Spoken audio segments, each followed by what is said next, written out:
So the video you guys are about to watch is a little bit different than a lot of the videos I posted. We were putting the auger that got destroyed. We were putting a new auger on that combine. My dad and my uncle are usually the ones heading up all the mechanic work, and they were not here today. So it was just us boys and another guy. So yeah, I wasn't about to be screwing around with my camera the whole time we were trying to put that auger on. So I just put it up on the wall, got a time lapse of the whole deal. Not all the nitty gritty hands-on stuff. I know you guys probably would have liked that a little bit more, but I wasn't about to screw with my camera while I were lifting that auger way up in the air and stuff like that. So yeah, here's that video.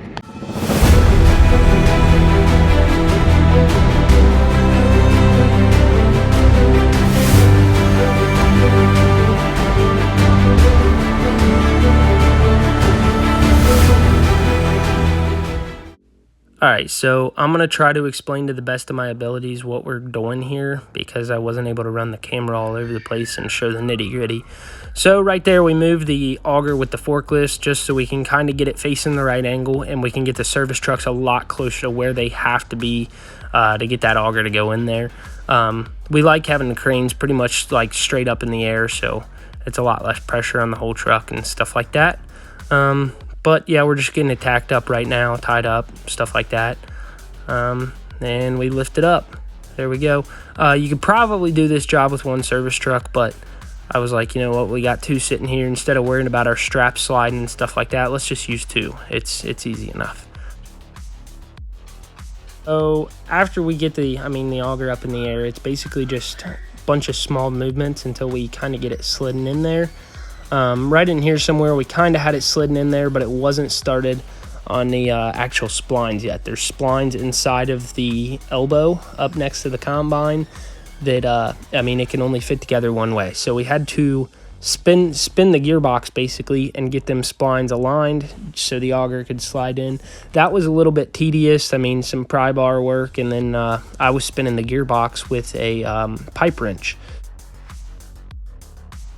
So the auger kind of free floats inside of the flighting on the auger. So after we got the auger on the splines and aligned the right way, we had to, it was up there on the one side. So right there you could see we had readjusted the service truck crane closest to the combine. That was kind of just, there it was.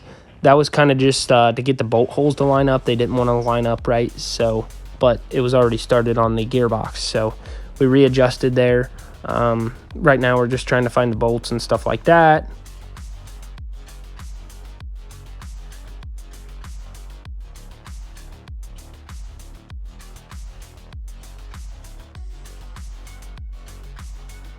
So we got all the bolts and stuff. There you can see I went out on the forklift towards the end of the auger. I had a pry bar, and I was kind of just spinning the auger to get all those bolt holes lined up just right. You can see I'm kind of hanging out there. We climbed down, whatever. Go back over there. They got the bolts started in. So now we just get all the washers and Loctite and a couple Ugga-Duggas, and we're ready to rock and roll. So after we got all the bolts tight, the pin was not in for the cylinder.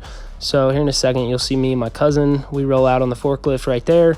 We're kind of pushing on the auger, getting situated there. But we're pushing on the auger, trying to get it lined up with the cylinder, because we figured that would be easier than sitting in the combine seat and pushing the button back and forth until it went in. But we got it there, and now it's time for cleanup. So, auger's on.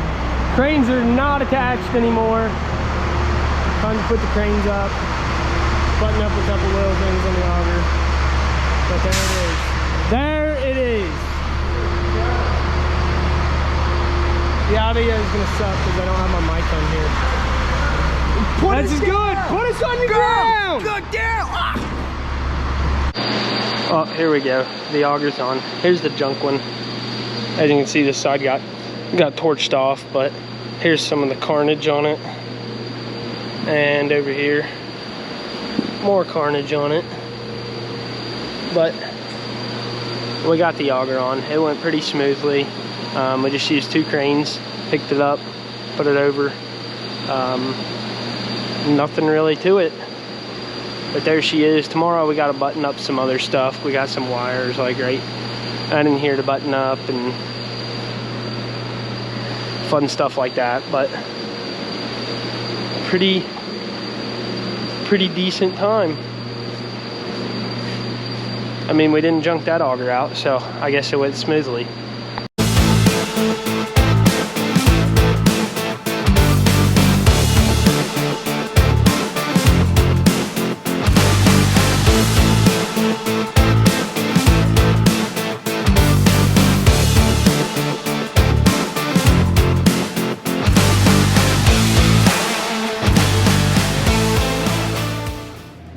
Oh, what are you still doing here?